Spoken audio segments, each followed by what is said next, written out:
I will not get into what kind of employment I went on. மேஜராக வந்து நான் work பண்ண fields வந்து 3 விதமான ஃபீல்ட்ஸு. ஒன்று வந்து I worked in a lot of urban infrastructure டொமைனில் ஒர்க் பண்ணேன். இன்னொன்று வந்து ரியல் எஸ்டேட் டொமைனில் ஒர்க் பண்ணேன். மூணாவது வந்து I worked in last work பண்ணிட்டு இருக்கிறது வந்து lot of development of large scale projects and industrial projects. So IIT கரக்பூரில் 2003 முடித்ததுக்கப்புறம் நான் முன்னாடியே சொன்ன மாதிரி நிறைய கற்றுக்கிட்டோங்கிற ஒரு பெருமிதம் இருக்கிறதுனால அது சொல்லிக் கொடுக்கணுங்கிற ஒரு ஆசை இருந்தது. அது மதுரையில் முடிச்சுட்டு மதுரைக்கு போகும்போது எங்கள் பிரின்ஸிபல் தியாகராஜர் காலேஜில் வந்து சொல்லிக் கொடுக்கணும்னு முடிவு பண்ணிட்டேன். ஏன் இங்கெல்லாம் போகிறேன், மித்த எங்கேயோ போகிறேன், இங்கே வந்துரு அப்படின்னாரு. So I was the first alumni to come back to my the same college and taught for a while. ஒரு 1.5 வருஷம் I think I spend time as a lecturer professor there. அது ஆக்சுவலாக கொஞ்சம் நேரம் கழிச்சு போர் அடிக்க ஆரம்பிச்சிருச்சு. என்னென்னா சொல்லிக் கொடுத்தே திரும்பி பண்ணுறோம், இந்த வயசில் அது பண்ணணுமாங்கிற ஒரு இது இருந்தால். நான் also had slightly bigger aspirations and I felt I was at a very comfortable place. மதுரையிலே இருக்கும், அப்பா வீட்டிலே இருக்கும், நல்லா அங்கேயே சாப்பிட்றோம். ஸோ அந்த கம்ஃபர்ட் இருக்கணுமான்னு தோணுச்சு. I also wanted to explore. So அதனால் one point I decided I move out of Madurai and get out of my comfort zone. And since I had done my masters in city planning, why shouldn't I work in the city planning initiatives அப்படின்னு சொல்லி போயிட்டு முதல்ல ஹைதராபாத்தில் ஒரு 1.5 வருஷம் இருந்தேன். And அது முடிச்சுட்டு from 2005 onwards I think I have been in Chennai working in various places. Last 2 years I have been working. So last 20 years I have been last 18 years I have been working in various institutions, large institutions, and last ஒரு 1.5 வருஷமா I am freelancing and also having my own consulting firm. So இந்த journey எப்படி இருந்ததுன்னு பார்த்தீங்கன்னா, so பேசிக்கலாக வந்து நான் 3 ஃபீல்ட்ஸில் ஒர்க் பண்ணியிருக்கேன். These are not necessarily hard core architecture, but these are allied architecture fields. So first வந்து நான் ஒர்க் பண்ணது வந்து I have been in the urban சிஸ்டமில் இருந்தேன். ஸோ ஃபர்ஸ்ட் நான் ஒர்க் பண்ணது it was more of urban knowledge டெசிமினேஷனில். So it was urban capacity building, where IAS ஆஃபீஸருக்கு வந்து என்னென்ன மாதிரி புதுசு தெரிஞ்சுக்கணும் அந்த மாதிரி ஒரு ஆஸ்கிங்கிற ஒரு இன்ஸ்டிடியூஷன் ஹைதராபாத்தில் இருந்தது. ஸோ அதில் மேஜராக கற்றுக்கிட்டது என்னென்னா, learning is a never ending process. People who are in the helm of affairs like a senior commissioner from a municipality or a corporation, அவரெல்லாம் இங்கே படிக்க வரும்போது தான் தெரியுது நம்ம வந்து படிச்சுக்கிட்டே இருக்கணும். அப்படின்னா தான் வந்து நம்மளால் வந்து கரெக்டாக வந்து வேலை பார்க்க முடியுங்கிறது அப்போ தெரிஞ்சது. And that was very enriching experience where we use to document and research a lot of urban practices. So 2004 வந்து தான் இந்த 24/7 வாட்டர் சப்ளைங்கிற கான்செப்ட் வந்தது. ஸோ அந்த டைமில் நிறைய ரிசர்ச் பண்ணோம், வேர்ல்ட் பேங்க்குக்காக, ஏடிபிக்காக நிறைய ரிசர்ச் பண்ணியிருந்தோம். அதுக்கப்புறம் I use to work in the urban infrastructure design and assessment. இப்போ வந்து ஜேஎன்யூஆர்எம் ஸ்கீம்னு இருந்து இப்போது ஸ்மார்ட் சிட்டியாக இருக்கிறது.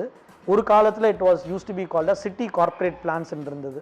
ஸோ சிட்டி பிளான் முன்னாடி எப்படி இருக்குன்னா, வெறும் ஒரு பட்ஜெட் பிளான் மட்டும் இருக்கும். இவ்வளோ இன்ஃப்ராஸ்ட்ரக்சர் பண்ணணும், இவ்வளோ காசு ஆகுங்கிறதோட நின்றுச்சு 2004 வரைக்கும். அண்ட் தென் திஸ் கான்செப்ட் ஒரு வேர்ல்ட் பேங்க் ஃபண்டட் ப்ராஜெக்டில் வந்ததுன்னா, ஒரு funding has to be looked at also in the financing பெர்ஸ்பெக்டிவ்ங்கிற ஒரு புது பெர்ஸ்பெக்டிவ் கொண்டு வந்தாங்க. ஸோ ஒரு பட்ஜெட்டிங் மட்டும் பார்த்தாது, அந்த பட்ஜெட்டை வந்து எப்படி நீங்கள் மீட் பண்ண போகிறீங்க, how are you going to generate income அப்படிங்கிற ஒரு புது தாட் ப்ராசஸ் வந்து அப்போ ஆரம்பிச்சது. ஸோ அந்த டைமில் நாங்கள் நிறைய சிட்டிக்கு வந்து மதுரை, கோயம்புத்தூர், நில்கிரிஸுக்கு இப்போ ஜேஎன்யூஆர்எம்க்கான பேஸ் டாக்குமெண்ட் அப்போ நாங்கள் பண்ணதுங்கிறது ரொம்ப சந்தோஷமாக இருக்குது. ஸோ அதில் 2 விஷயம் வந்து எங்களுக்கு ரொம்ப இம்பார்ட்டண்ட்டாக வந்து கற்றுக்கிட்டோம். ஒன்று வந்து ஒரு ஆர்கிடெக்ட்டுங்கிற வந்து தனி ஆள் கிடையாது. He's like he always works as a team. So as an architect, urban planner, I would not be able to work without a transportation planner. I would not be able to work without a water supply engineer. I would not be able to work without a financial specialist. So அது வந்து எனக்கு கற்றுக் கொடுத்த இடம் வந்து இந்த urban sector. Because at the end of the day, urban planning it's a macro subject. It is just not about design. It is a lot of things that is involved. நீங்கள் நல்லா ரோடு போட்டு கொடுத்துட்டு அந்த ரோடை யாருமே use பண்ணலைன்னா போட்ட காசு வராது. அதே மாதிரி தான் நல்ல வாட்டர் சப்ளை சிஸ்டம் பண்ணிவிட்டு அந்த system is over utilised, then you go into a problem. So இப்போ அந்த வாட்டர் சப்ளை சிஸ்டம் எத்தனை பேர் யூஸ் பண்ணுறாங்கிறது ஒரு எக்கனாமிஸ்ட் இல்லைனா ஒரு பாப்புலேஷன் ப்ரொஜெக்ஷன்ஸ் மட்டும் தான் பண்ண முடியாது, நம்மளால் பண்ண முடியாது. So that is where we started learning that this profession, especially when you are doing larger projects and when you want to look at larger things, it is very important to be comfortable and be working as a team. So we used on the one, I think 2 years, I think I was working a lot of urban scale projects, city development plans, city rejuvenation plans, அதெல்லாம் ஒரு 2 வருஷம் work பண்ணி முடிச்சுட்டு, as usual I am somebody who used to get bored very fast. So அங்கேருந்து வந்து I wanted to look at on the real estate side.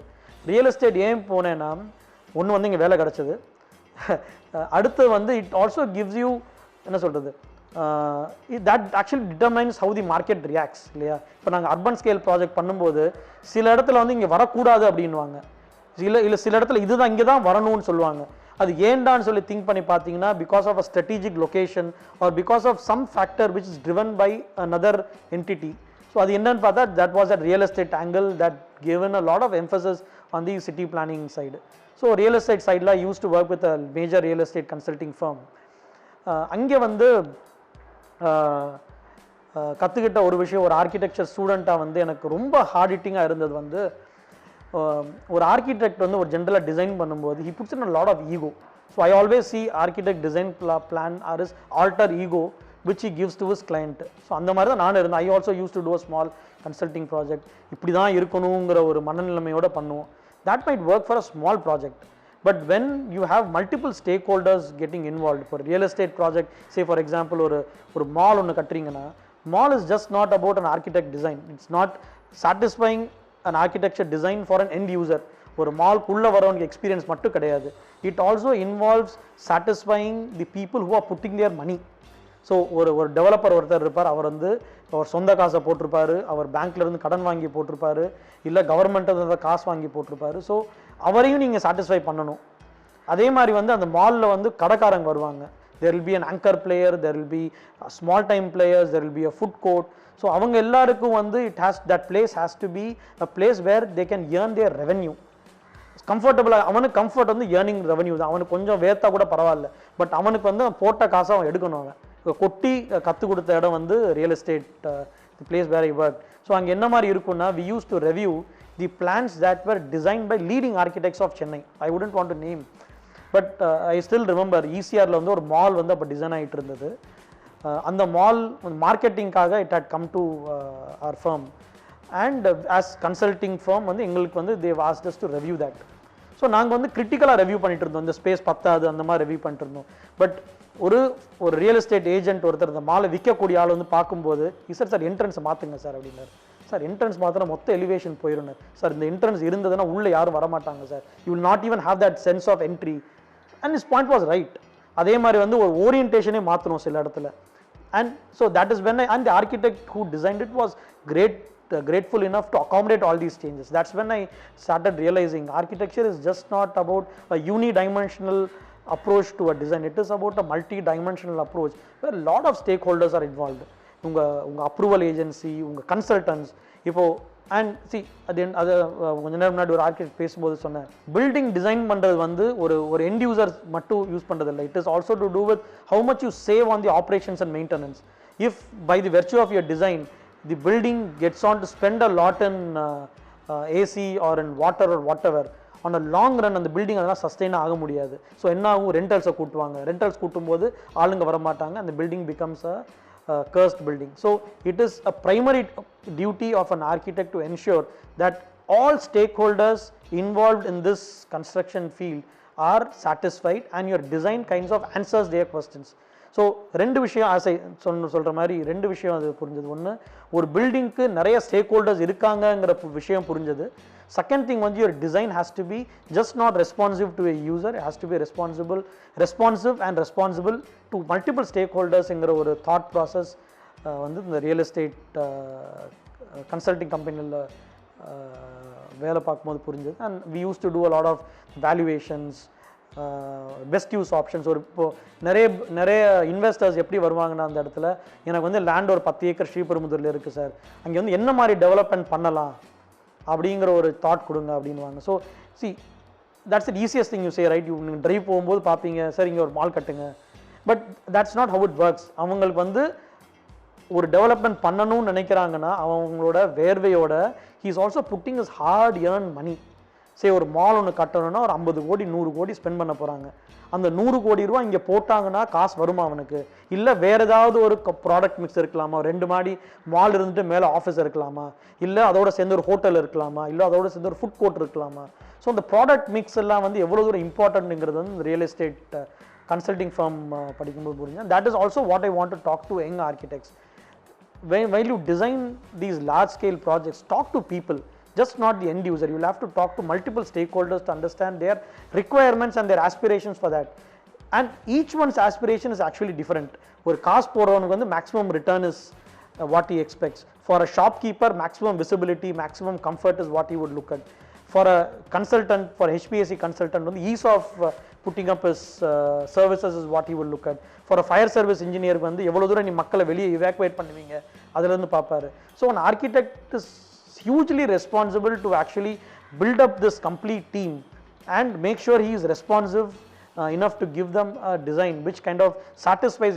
எல்லாரும் 100% satisfy ஆக மாட்டாங்க, but at least இந்த satisfactory levels வந்து இருக்கணுங்கிறது கற்றுக்கிட்டோம். And I'm sure majority of the big architects do that. But for young architects, you should also understand architecture is just not user's perspective, it is multiple perspective. And I always believe, like architect Sullivan said, form follows function. வெளியே வந்து அழகாக படம் போட்டு இந்த building வித்ரூன்னு நினச்சிங்கன்னா it will take you to a investor. But அதுக்கப்புறம் உள்ள என்ன கண்டென்ட் இருக்குது, how comfortable is it to all stakeholders will actually make you sell that project. So I think that gave me a very hard lesson working in this real estate company. So real estate consulting firm work பண்ணி முடிச்சதுக்கு அப்புறம் I again wanted to have a change. அதுக்கப்புறம் வந்து I joined a company where we kind of worked on large scale development. So அங்கே மேஜராக we used to do something called as a cluster development. Cluster developmentனா நிறைய பேர் சேர்ந்து ஒரு large scale development பண்ணுற மாதிரி. So அதில் majorly we were used to do large scale industrial parks. Industrial parkனா உங்களுக்கு எல்லாருக்கும் தெரிஞ்சிருக்கும். Industrial park is where ஒரே கேம்பஸில் வந்து எல்லா இண்டஸ்ட்ரீஸும் வந்து அவங்க ஃபங்க்ஷன்ஸ் அவங்க வேலை பார்ப்பாங்க, அவங்களோட சேர்ந்து ஒரு காமன் அம்யூனிட்டிஸ் மாதிரி இருக்கும். It's like an apartment kind of a thing for industries. So ஒரு இண்டஸ்ட்ரி தனியாக இருக்கணும்னா அவங்க எல்லா அப்ரூவல் வாங்கணும், ஆக்சஸ் ரோடு இருக்கணும், தண்ணிக்கெல்லாம் அலையணும். இது வந்து ஒரே இடத்துல வந்துடுவாங்க. இட்ஸ் லைக் ஒரு அம்பத்தூர் கிண்டியில் இருக்கிற மாதிரி. So we used to design for a lot of industrial parks, majorly textile industrial parks across India. And since I was located in Chennai, I was kind of designing the ones in Tamil Nadu. அதில் India ஃபுல்லாக வந்து I have designed around ஒரு 15-20 medium to large industrial parks. Mediumங்கிறது வந்து it means small around 30 acres, medium is around 100-150 acres. Large, the work park that I am currently working is around 1200 acres, 1200 acre in Warangal, Telangana, which is supposed to be the largest textile park that India is currently building. So அது ஒரு last ஒரு 14 இயர்ஸாக வந்து அதில் work பண்ணிகிட்ருக்கேன். So அதில் where the lessons, major lesson learns பார்த்தீங்கன்னா, ஒரு ப்ராஜெக்ட் வந்து எப்போவுமே வந்து we take things for granted. We always think ஒரு ப்ராஜெக்ட் வந்து உங்கள்கிட்ட வரும்போது வந்து அந்த ப்ராஜெக்ட்கான அந்த ப்ராஜெக்ட் நல்லா நடக்குங்கிற நம்பிக்கையில் நீங்கள் வந்து இங்கே அப்ரோச் பண்ணுவீங்க. அது ஆக்சுவலாக கிடையாது. So since I use to be a team and ஒரு ப்ராஜெக்ட் வந்து it use to be in multiple stages. இப்போ ஒரு ஆர்கிடெக்ட் வந்து டிசைன் பண்ணுறது, ஒரு டிசைனுங்கிறது ஒரு ப்ராஜெக்ட் லைஃப் சைக்கிளில் ஒரு ஃபேஸ், ஒரு சின்ன ஸ்பேஸு, அதில் ஆர்கிடெக்ட் இருக்காங்க. பட் ஒரு ப்ராஜெக்ட் லைஃப் சைக்கிள்னு பார்த்தீங்கன்னா, ப்ராஜெக்ட் ஆரம்பிக்கிறதுலேருந்து முடிகிற வரைக்கும் it's in multiple phases. So probably அதை எக்ஸ்பிளைன் பண்ணிவிட்டு அதுக்கப்புறம் நான் என்ன கற்றுக்கிட்டேன்னு எக்ஸ்பிளைன் பண்ணால் புரியும்னு நினைக்கிறேன். அதில் ஸோ ப்ராஜெக்ட் எப்படி ஆரம்பிக்குது, ஒரு இண்டஸ்ட்ரியல் பார்க் பண்ணணும் அப்படிங்கிற ஒரு intent, which is your conceptualisation idea. So somebody comes and says that I can aggregate around 200 acres of land or 100 acres of land in this location, and I have some money to invest and do an industrial park. Can we do an industrial park? So இதுதான் இப்படிதான் முதல்ல ஒரு park ஆரம்பிக்கும். You see a demand and there's somebody to meet up that demand. So that's the conceptualization stage. So அதுக்கப்புறம் என்ன பண்ணுறோம், இந்த project work ஆகுமா ஆகாதாங்கிறது ஃபஸ்ட்டு நீங்கள் அசர்டைன் பண்ண, that's called a feasibility stage. So feasibility stage is where இந்த project இந்த டிமாண்டுக்கு meet ஆகுமா, இந்த காசு இவ்வளோ போட்டால் இந்த மக்களுக்கு வந்து இருக்குமாங்கிற மாதிரி ஒரு ball park approximate numbers without knowing or without completely knowing where the land is, இந்த இடத்துல இந்த மாதிரி ஒரு லேண்ட் ப்ரைஸில் இருந்தால் எப்படி இருக்குங்கிற மாதிரி ஒரு feasibility ரிப்போர்ட் முதல்ல கொடுக்குறீங்க நீங்கள். So that's your feasibility stage. Third most important stage, I think this will hold good for all large scale projects, medium to large scale projects, industrial park மட்டும் இல்லாமல். Third most important thing is your land identification. இப்போ நிறைய இடத்துல it is assumed that land வந்து ஒரு land வந்து உங்களுக்கு வருதுன்னா ஜென்ரலாக I was on assumption that ஸ்கொயராக இருக்கும், இல்லை ரெக்டாங்குலாக இருக்கும், இல்லை நீளமாக இருக்கும் தான் நினச்சிட்டு இருக்கோம். But when you do large scale projects, land has at least in my case last 15 years in doing at least 25-30 projects has very limitedly been in a formal shape. ஒரு ஸ்கொயராகவோ ரெக்டாங்குலாவோ வந்து ஒரு 25 ப்ராஜெக்டில் வந்து 2 ப்ராஜெக்ட் ஆகிருக்கும். மித்த எல்லா ப்ராஜெக்ட்டும் பார்த்தீங்கன்னா இப்படி ஒரு லேண்ட் இருக்கும், அப்புறம் சின்னதாக ஒரு பார்சல் இருக்கும், அப்புறம் பெரிய பார்சல் இருக்கும். ஸோ ஒரு என்ன சொல்கிறது, ஒரு கனெக்டிவிட்டி மட்டும் இருக்கிற ஒரு அக்ரிகேட்டட் லேண்ட் பார்சலாக இருந்த இடம் உண்டு. ரொம்ப சிம்பிளாக பண்ணணும்னா அங்கே ஒரு ப்ராஜெக்ட் பண்ணோம் மதுரையில். அந்த ப்ராஜெக்டோட லேண்ட் எப்படி இருக்குன்னா ஒரு மயில் மாதிரி இருக்கும். மயில் எப்படி இருக்கும், ஒரு சின்ன ஹெட் இருக்கும், நீளமான கழுத்து இருக்கும், அப்புறம் ஒரு விரிந்த பாடி, அப்புறம் 4 சிலிண்டர் கால். இதே மாதிரி தான் சைட்டு. ஒரு சின்ன சைட், ஒரு சின்ன என்ட்ரி, அப்புறம் ஒரு கனெக்டிங் காரிடார், ஒரு ஓரளவு ஒரு லேண்ட் மாஸ், அப்புறம் ஒரு சின்ன 4 எக்ஸ்டென்ஷன்ஸ் இருக்கும். அது பார்க்கும்போது மயில் மாதிரியே இருக்கும். ஸோ இந்த மாதிரி லேண்ட் பார்சல்ஸும் இருக்கும். So while an architect approaches land, so one is he has to understand which land he is actually going to work on. நிறைய இடத்துல feasibility பண்ணுறதுக்கு அடுத்து நாங்கள் பண்ணுற டிபிஆருக்கு நிறைய சேஞ்சஸ் பார்க்குறது உண்டு.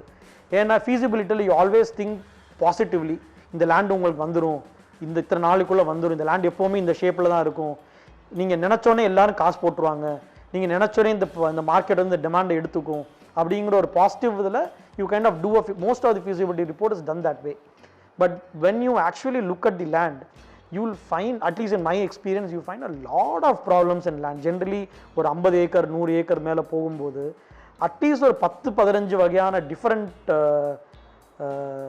எக்ஸ்பீரியன்சஸ் வந்து லேண்டில் கிடைக்கும். I think we should have a separate discussion on that.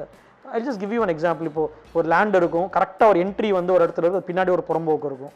அந்த புறம்போக்கில் வந்து உங்களால் லேண்ட் வாங்க முடியாது. So you can only have a road.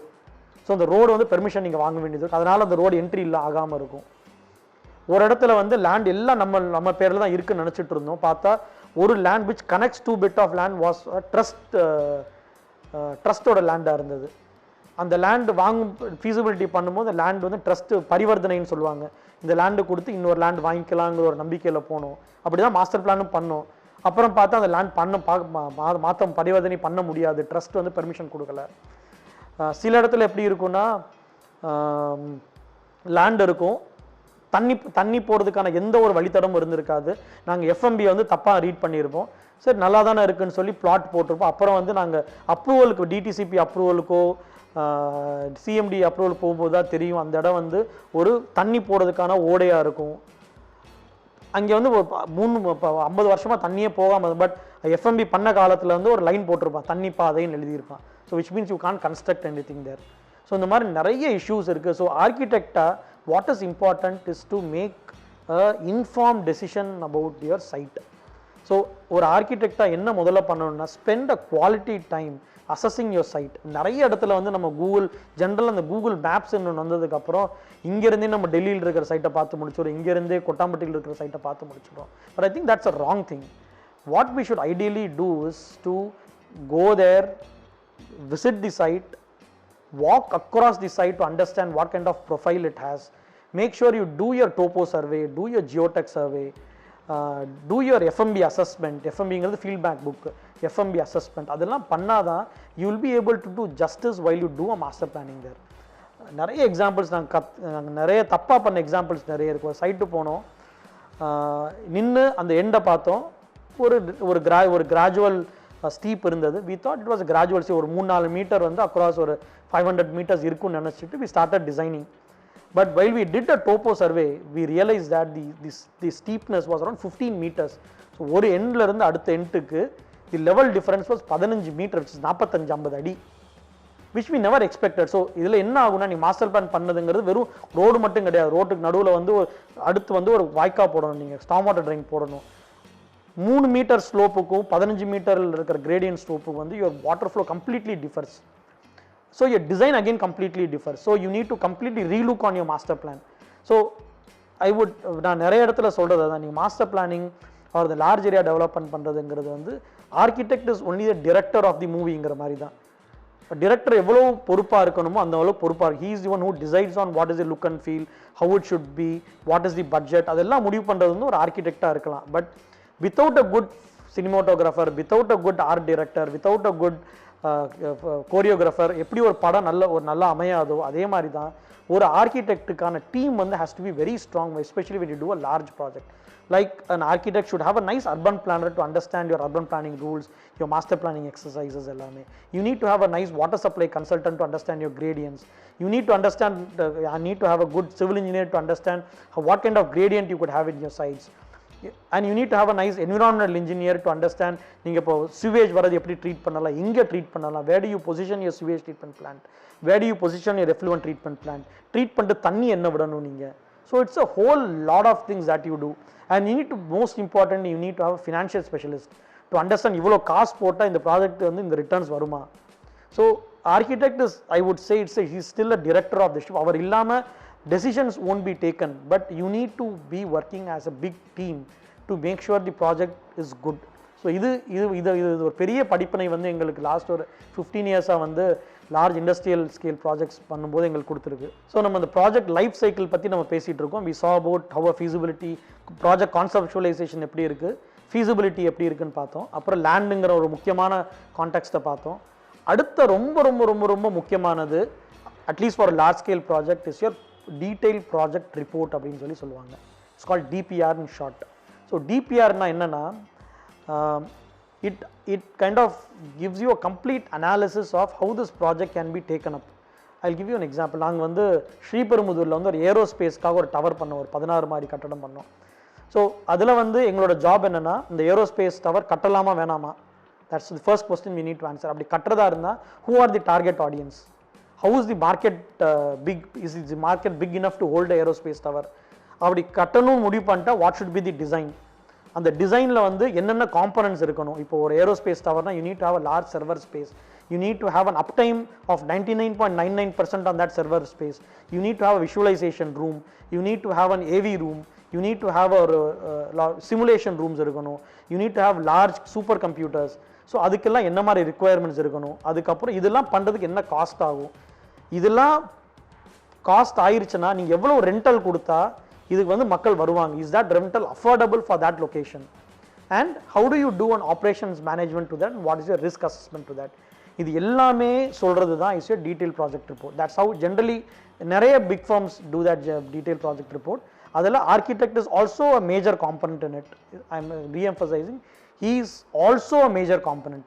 It's again a teamwork done by a lot of people, where architect oda input is a major input in the whole process. So first வந்து பாத்தீங்கன்னா is a demand assessment. இதுக்கு இந்த project இந்த இடத்துல demand இருக்கா, டிமாண்ட்னா தேவை இருக்கா. So தேவை இருக்காங்கிற ரெண்டு விஷயம் பார்ப்பீங்க. உலகம் ஃபுல்லாக அதுக்கு தேவை இருக்கா, இந்தியாவில் தேவை இருக்கா, இந்தியாவில் தேவை இருந்தால் சென்னையில் தேவை இருக்கா, சென்னையில் தேவை இருந்தால் இந்த ஒரு இடத்துல இந்த தேவை பூர்த்தி ஆகுமா. So you need to understand your worldwide scenario, your Indian context, your local regional context and a micro context. இதுக்கு வந்து ஒரு architect should ideally tell them the context to a market analyst. There are a lot of MBA people who do a market. So இதில் architect role is to inform, tell them the context. இதுக்கு அவங்க analysis கொண்டு வருவாங்க.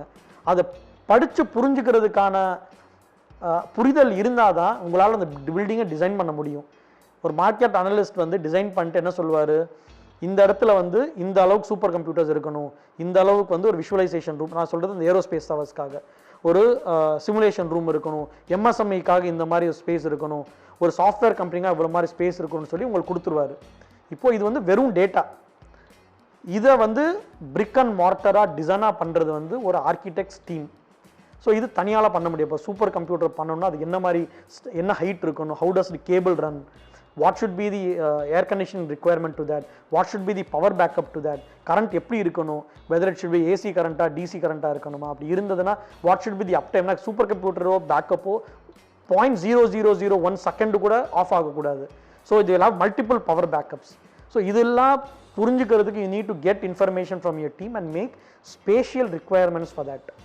அதெல்லாம் பண்ணி நல்லா பண்ணுறது தான் ஒரு ஆர்கிடெக்டோட வேலை. So he needs to have eyes and ears with everyone. ஒரு மார்க்கெட் அனலிஸ்ட் ஆரம்பித்து ஒரு HVAC ஸ்பெஷலிஸ்டில் இருந்து, ஒரு பார்க்கிங் கன்சல்டன்ட்ல இருந்து, ஒரு எலக்ட்ரிக்கல் கன்சல்டன்ட்ல இருந்து, ஒரு எக்கனாமிஸ்ட்ல இருந்து, என்ன மாதிரி இப்போ ஃபினான்சிங் பண்ணுறாங்கிறது, ஒரு ஃபினான்ஷியல் எக்ஸ்பர்ட்லேருந்து எல்லாரோட இன்புட்ஸ் அவருக்கு இருந்தால் தான் he will be able to do a design to meet up to the expectation of the stakeholders. ஏன்னா இப்போ கிளைண்ட் என்ன சொல்லுவார், இதெல்லாம் நீ பண்ணணும் ஆனால் இந்த காஸ்ட்டில் தான் பண்ணணும் அப்படின்னு வரும்போது then you need to again engage with everyone to understand what could be the way in which you bring down the cost. So இது வந்து iterative process. So design is one part and there are a lot of many parts that will actually enhance your design. So the architect's role is to understand all the parts and put it as one sensible part, like typically like what a director does. நான் நிறைய ஸ்டூடெண்ட்ஸ்ட class எடுக்கும்போது சொல்கிறது தான், ஒரு master விஜயோட படம் பார்க்குறீங்க, விஜய் வந்து இந்த மாதிரி ஒரு கிழிஞ்ச ஜீன்ஸு லூஸான ஷர்ட் போடணும், ஒரு ப்ரொஃபஸராக இருக்க போடணும்னு யார் முடிவு பண்ணுறாங்க? ஹி குட் அசல் வேற கோட் டையும் போட்டு வரலாம். So the architect or the director sets the mood. அதே மாதிரி வந்து ஒரு ப்ரொடியூசர் வந்து அந்த படம் 50 கோடியில் தான் எடுக்கணும்னா he will choose your location, choose your actors, choose everything else to match within that budget. அது வந்து ஒரு சினிமேட்டோகிராஃபர் வந்து அதனால் அவர் கன்சீவ் பண்ண முடியாது, ஒரு டான்ஸ் கோரியோகிராஃபர் பண்ண முடியாது, ஒரு ஆர்ட் டைரக்டர்னால பண்ண முடியாது. You need to have a director, you need to have an architect to control your rest of your team and get the best out of them and deliver it in the way the client or your stakeholders want. இதுதான் ஆர்கிடெக்டோட role. So this is what I have realise when we do a large project. So பேசிக்கலாக என்ன கேட்டிங்கன்னா, நான் டிசைனில் இல்லை, I do master planning majorly. But என்னோட நிறைய வேலை கோஸ் இன் discussing things with architects. So my job is to get the best out of the architect so that the architect can get the best out of his team. So நான் வந்து இது இல்லை sir, அது இல்லை sir, இதை மாற்றுங்க அதை மாற்றுங்கன்னு ஆர்கிடெக்டை சொல்லுவேன். அவர் then he goes on to his team and gets the work done and he presents it. Since we are the one who face the client, நாங்கள் அந்த மாதிரி நிறைய பண்ணிட்டு இருந்தோம். So as I told, சின்ன ப்ராஜெக்ட்ஸ் வரைக்கும் நீங்கள் தனியாக வந்து பண்ணலாம். அதுவுமே you need to have a structural engineer, ஒரு பிளம்பிங் இன்ஜினியர் இருக்கும். பட் எங்கே நீங்கள் நிறைய தேவைப்படும், நீங்கள் பெருசாக ப்ராஜெக்ட் பண்ணணும்னு நினைக்கும் போது please start thinking in that cohesive terms. எல்லாரும் சேர்ந்து பண்ணி அந்த ப்ராஜெக்ட்டு கிளைண்ட்டுக்கு எல்லா விதத்துலேயும் சாட்டிஸ்ஃபேக்ஷன் கொடுக்கறது தான் ஒரு ஆர்கிடெக்டோட primary job. It is just not the design, it is all the other things to do with the design. Like the directorக்கு படம் எடுக்கிறது மட்டும் கிடையாது, நல்ல சினிமோட்டோகிராஃபி இருக்கணும், நல்ல பாட்டு இருக்கணும், எல்லாரும் நல்லா அந்த கான்டெக்ஸ்ட் ட்ரெஸ் போட்டிருக்கணும், எல்லாரும் வந்து அந்த அந்த கான்டெக்ஸ்ட்டுக்கு ஏற்ற டான்ஸ் ஆடணும். அந்த whole art direction should be in that context. தனித்தனியாக பண்ணுற எல்லாத்தையும் தச்சு ஒரு நல்ல படமாக டைரக்டர் எப்படி கொடுக்குறாரோ அதே ஜாப் தான் ஒரு architect has to take the best of your consultants, get their work and give it to meet the requirements of the client and the other stakeholders. So இதுதான் நாங்கள் ஒரு 15 வருஷமாக பண்ண ட்ரை பண்ணிகிட்ருக்கோம். ஸோ டிபிஆர் பார்த்துட்டோம், நம்ம டிபிஆரில் we see all other things. அதில் last part of DPR which generally ஒரு ஆர்கிடெக்டுக்கு அலர்ஜியானது என்னென்னா ஃபினான்ஸு. நம்ம படிக்கும் போதே வந்து மேக்ஸ் வேணுமா வேணாமா, நிறைய பேர் மேக்ஸில் வந்து கப்பு வாங்கிட்டு தான் வந்திருக்கோம், என்னையும் சேர்த்து. ஸோ எங்கே புரிஞ்சதுன்னா, நீங்கள் பாட்டுக்கு வந்து ஒரு பில்டிங்கை வந்து ஒரு 100 ஒரு பெரிய பில்டிங் பட்ஜெட்டுக்கு போட்டுருவீங்க, பட் காஸ்ட் வந்து 1/5 தான் இருந்ததுன்னா all your design effort goes for a waste. அதே மாதிரி வந்து ஒரு ப்ராஜெக்ட்டுக்கு வந்து என்ன, what is the means of finance? இப்போ ஒரு டெவலப்பரே எல்லா காசும் கொண்டு வராரா, இல்லை அவர் வந்து கடன் வாங்குறா, I see going to get debt from financial institutions. And இப்போ என்ன டெட் வந்ததுன்னா your financing arrangement goes for out. எல்லாம் ஒரே டைமில் காசு வராது, it only come in stages so that you can avoid your repayments burden. So என்ன மாதிரி ஷெடியூலில் வந்தால் நீங்கள் பில்டிங் என்ன மாதிரி கட்டணுங்கிற ஒரு மேஜர் பொறுப்பு வந்து உங்கள்கிட்ட இருக்கும். ஸோ எல்லா பில்டிங்கும் ஒரே டைமில் தான் கட்ட போகிறீங்களா, இல்லை 2 ஃபேஸாக கட்டலாமா, இல்லை 3 ஃபேஸாக கட்டலாமா, இல்லை G+2 இப்போ கட்டிட்டு அப்புறம் டிமாண்ட் வந்ததுக்கப்புறம் 5வது மாடி 10வது மாடி கட்டலாமா. So all that depends on what kind of financial arrangement the developer is made and what does your financial study say, your model say. இந்த வாடகைக்கு இந்த பில்டிங் வந்து இந்த ஆக்குபென்சி இருந்தால் இவ்வளோ ரிட்டர்ன் கொடுக்கும், இந்த ரிட்டர்னில் டெவலப்பர்னால கட்ட முடியுமா. ஸோ இது ஆர்கிடெக்டோட ரோல் பெருசாக இல்லைனாலும் இந்த புரிதல் வேணும். இது புரிஞ்சுக்கிட்டாதான் உங்கள் பில்டிங்கை டிசைன் பண்ணும்போது அந்த ஃபேஸிங்கு அந்த என்ன சொல்கிறது, இப்போ நாங்கள் ஒரு ஹாஸ்டல் ஒன்று பண்ணோம். எப்படி இருந்ததுன்னா ஒவ்வொரு ஃப்ளோருமே வந்து ஒரு இன்வெஸ்டர் எடுத்துக்கிற மாதிரி எடுத்து. So which means each floor has to be self sufficient. So your design philosophy you will evolve the way in which you market it and in which to you sell it இல்லையா. So you need to understand what is your developers intent in the span of development. ஒரு வருஷத்தில் பண்ணணுமா 5 வருஷத்தில் பண்ணணுமாங்கிற இதை வச்சு தான் நீங்கள் என்ன டைப் ஆஃப் டெக்னாலஜி நீங்கள் யூஸ் பண்ணீங்கன்னு முடிவு பண்ணுவீங்க, என்ன டைப் ஆஃப் மெட்டீரியல் நீங்கள் பண்ணணும்னு முடிவு பண்ணுவீங்க. So it is good or it is always very important to understand what are the means of finance and how is the financial thing spread. இது வந்து ரொம்ப முக்கியம். So this is on the project வரதுக்கு முன்னாடி. So then design பண்ணிட்டீங்க, கட்டி முடிச்சிட்டாங்க. அடுத்து நிறைய இடத்துல நம்ம வந்து மிஸ் பண்ணுறது, அட்லீஸ்ட் நான் வந்து நிறைய இடத்துல மிஸ் பண்ணது is something called as operations and maintenance of the project.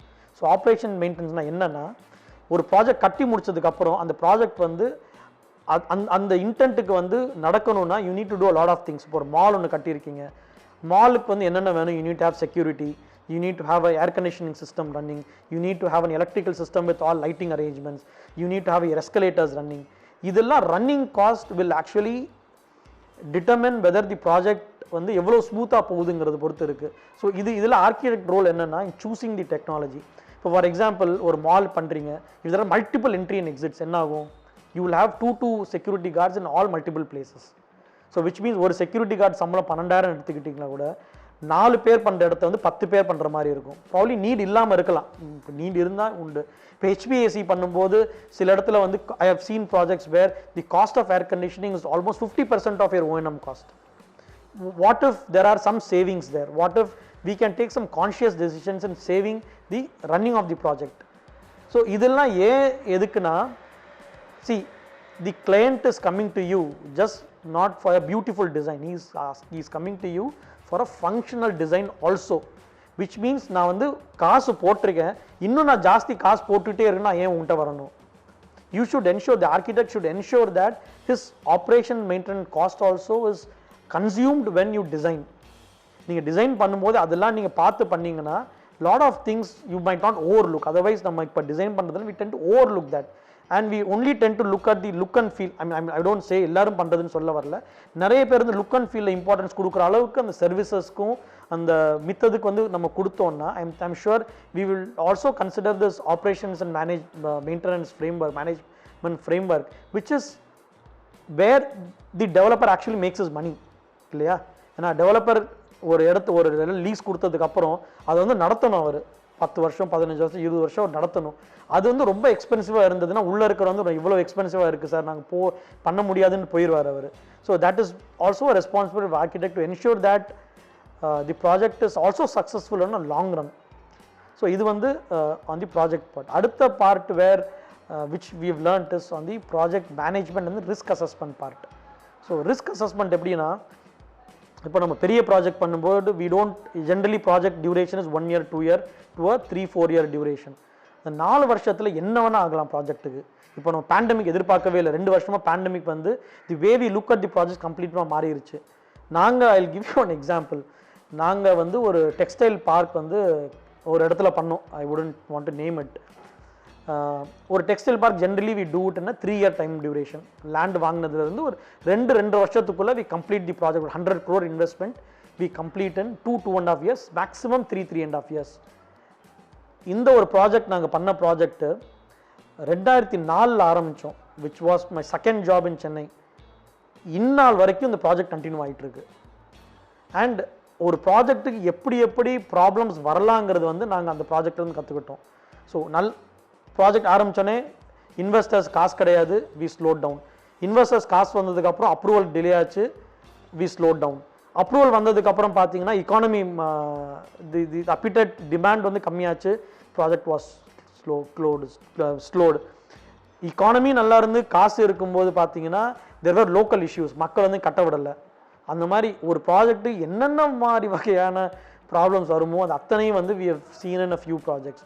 So the point is if you could assess a few of them, I'm sure எல்லாருமே assess பண்ண முடியாது, but there is something called the risk assessment framework னு சொல்லி நிறைய models இருக்கு. So இந்த ப்ராஜெக்ட்டுக்கு say finance வந்து லேட் ஆச்சுன்னா what are the dependencies for that, approvals வந்து டிலே ஆச்சுன்னா what are approvals, what is your time duration, delay ஆச்சுன்னா how do you manage the project, எதை முடிக்கலாம், எதை முடிக்கக்கூடாது, எதை வந்து கொஞ்சம் தள்ளி வைக்கலாம், all that project management thing and the delays and the cost overruns எல்லாமே கொஞ்சம் ரிஸ்க் அசஸ்மெண்ட் ஃப்ரேம் ஒர்க்கில் நம்ம பார்த்தோம்னா you can anticipate them. Anticipate பண்ணும்போது good thing about it is you would have plan for it. So இப்போ road போடும்போது எனக்கு அப்ரூவல் இருந்தால் தான் ரோடு போட முடியும். So you would have scheduled your road construction only after your in principle approval has come. அது வரைக்கும் நீங்கள் காம்பவுண்ட் வால் ஒர்க் பண்ணிட்டு இருக்கலாம், சைட் லெவலிங் ஒர்க் பண்ணிட்டு இருக்கலாம். So this will give you a freedom of managing your project so that cost overrun and time overrun ஜாஸ்தி இல்லாத அளவு பார்த்துக்கலாம். ஸோ இந்த risk assessment framework is also something that you should look at a longer for a large area project or a large project. As I told you, we could have master classes on 3 things. One is on the ways and means in which you do a master plan, practical approaches on a master plan, which is not there in the books. Second one is how do we approach a detailed project report, how do we write, even read a detailed project report, a feasibility report, what does a financial model mean, what does a feasibility mean, all that I can share my experiences which I have been doing for so many years. இந்த ரெண்டுமே would be of academic interest to many of you. The third one is for practicing architects, young architectural firms who want to also work in these large government projects, large projects where you are supposed to bid for these projects. So எப்படி நம்ம bit பண்ணுறது, how do we make ourselves to be eligible to be bidding for these projects, அந்த process எல்லாமே we could see it in detail. We could have probably a very small group take questions from you, answer them live. So we could try and do that. So keep hearing this channel. If you feel you want to join the class, feel free to join them. Thank you. I'm just throwing a scenario. What if we have one umbrella company and all of us work our own projects but bill it under the umbrella company? ஒரு வருஷம் கழிச்சு நீங்கள் தனியாக பண்ணியிருந்தீங்கன்னா probably would have done a crore ஒரு வருஷத்துக்கு, ஒரு crore R turn over ஒரு வருஷத்துக்கு. What if 10 companies bill on a same umbrella company, bill and do their own business, but each individual together becomes a 10 crore company and everybody brings in their own expertise, and it is easy for us to make a special purpose vehicle or a company to kind of bid for these larger projects.